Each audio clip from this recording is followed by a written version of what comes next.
Before I proceed, I would like to share a story with you. You see, during my younger days, I went to a pool for the first time in my entire life. I followed a guy, I mean. When we get to the pool, the guy did not tell me anything. He just jumped into the pool. His name was Samson. His name is Samson, I mean. You know? He jumped into the pool and I followed him without asking or knowing that I cannot swim. So when I followed him, I jumped into the pool also. And unluckily for me, I jumped into the deepest part of the pool. And I started drowning or going down. But you see, I've watched a lot of movies. And in the movies that I've watched, I used to see them anytime they enter the pool. They used to do like this, to stretch up the ends to, accelerate up. And I attempted it. What did I say? I attempted it. So I started doing my hands like this, trying to get to the surface. It did not work. So I remember that they do like this again to move forward. I tried that also, and it did not still work. Then I turned it to agidi. I attempted to blow the whole water so that maybe somebody will, feel the force and come and rescue me. But that didn't work also. I thought of drinking the whole water of the pool. But my brain told me, oh, that's foolishness because there are plenty liters in the water. And when I was losing my breath, I was dying. Somebody saved me. The guy, that same guy, he hit his hand and drove me out.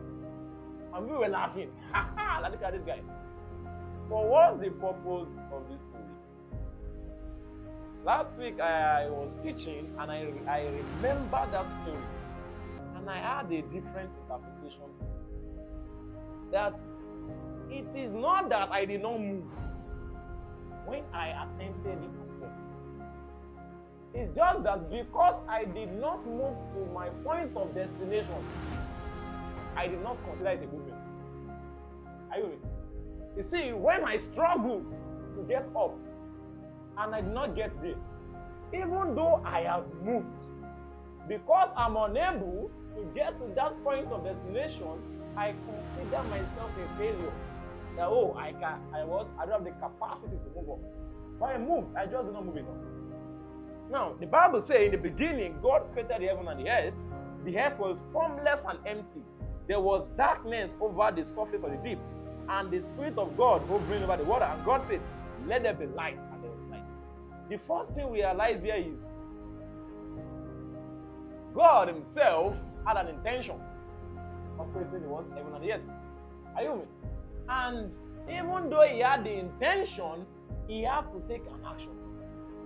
It is when he took an action that the Spirit of God, the Spirit that is walking over the water, became activated. Now, even though I was inside the water and I was drowning, my first attempt was a success.